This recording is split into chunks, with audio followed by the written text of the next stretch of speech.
আজকে আমরা একটা ইন্টারেস্টিং জিনিস সম্পর্কে বলবো, সেটা হচ্ছে ক্যাপাসিটর।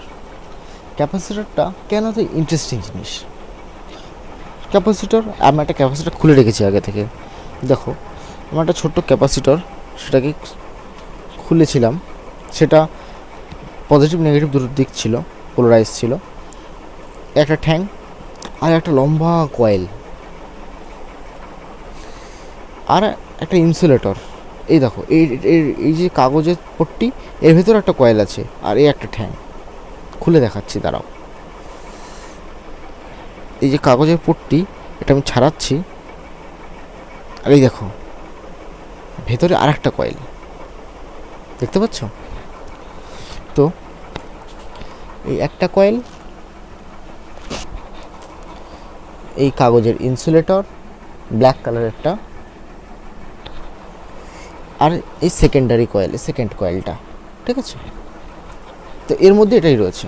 আর উপরে এই শক্ত অ্যালুমিনিয়ামের তৈরি একটা কবচ, যেটার মধ্যে এটা রয়েছে, ঘেরার ছিল, সেটাকে আমি ছাড়িয়েছি এই দুটো অস্ত্র ব্যবহার করে।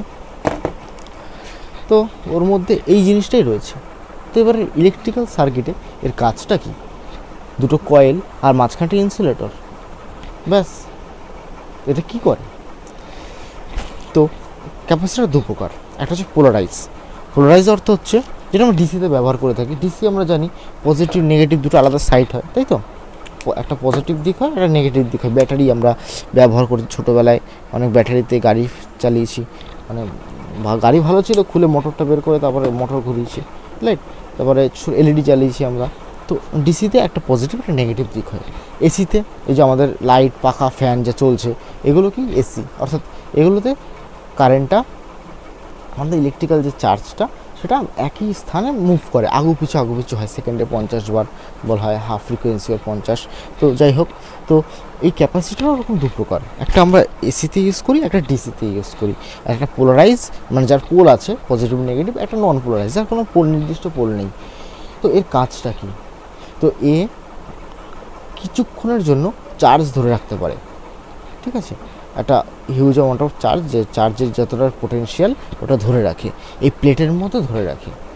এবং এটা ব্যাটারির মতোই কিছুক্ষণের জন্য একটা পাওয়ার দেয়, পাওয়ার বুস্ট আপ দেয়। তো আমরা পাখায় দেখেছি যে এরকম সাইজের একটা বড় ক্যাপাসিটার ব্যবহার করা হয়, তাই তো? তো ওটা কি করে, কিছুটা চার্জ ধরে রাখে এবং যখনও মোটরটাকে একটা হচকা ধাক্কা দেয়, যার ফলে ফ্যানটা একটা এক্সট্রা শক্তি পায় চলে ওঠার জন্য। তো ক্যাপাসিটরে আমরা দেখতে পাচ্ছি কেমন কোনো জটিল কিছু নেই, শুধুমাত্র দুটো প্লেট থাকে, একটা ইনসুলেটর থাকে। চার্জ আসে, এর মধ্যে জমা হয়, যখন সেটা ব্যবহারের কাজে লাগে সার্কিটের মধ্যে, সেটা ছেড়ে দেয়। এবার এর দরকারটা কী আছে, এটা আমরা কেন বানিয়েছি, ক্যাপাসিটরকে দরকারটা কী আছে, সেটা আমরা একটা ছবির মাধ্যমে দেখার চেষ্টা করি। ক্যাপাসিটর অনেকটা বাকেটের মতো ধরে নিতে পারো। আর ইলেকট্রিক্যাল ফ্লোকে আমরা পাইপ লাইনের সাথে তুলনা করতে পারি, যে এখান থেকে জল পড়ছে, জলটা এখানে জমা হচ্ছে এবং এখান থেকে জলটা নলের মাধ্যমে বেরোচ্ছে, রাইট? তো ক্যাপাসিটর এই বাকেটের মতন একটা, অর্থাৎ এখান থেকে যা জল আসছে সেটা জমে কিছুক্ষণের জন্য এক্সট্রা পাওয়ার হিসেবে জমিয়ে রাখছে এবং এখান থেকে আউটফ্লো হচ্ছে। তো যখনই কিছুক্ষণের জন্য ডিস্টার্ব হবে কারেন্ট ফ্লোতে, হঠাৎ করে লাইন কেটে গেল, এখান থেকে ফ্লো বন্ধ হয়ে যাবে, কিন্তু এখানে যে এক্সট্রা অ্যামাউন্ট অফ চার্জ জমে আছে সেটা এখান থেকে প্রবাহিত হতে থাকবে কয়েক সেকেন্ডের। এই যে কাট আউটটা, ঠিক আছে, সেটাকে সামাল দিতে পারে। আবার কারেন্ট কিছুক্ষণের জন্য আবার প্রবাহ চালু হবে, আবার সে আগের মতো ফিরে পাবে। অর্থাৎ এখানে প্রবাহ বন্ধ হলো, এখানে প্রবাহটা বন্ধ হতে দেয় না। এটাই ক্যাপাসিটরের মূল কাজ, ঠিক আছে? শর্টে এটাই ক্যাপাসিটরের মূল কাজ। এবারে অনেক ধরন আছে, টাইপ আছে, সেটা আমরা পরবর্তী অধ্যায়ে আলোচনা করব। বোঝা গেছে? Thank you.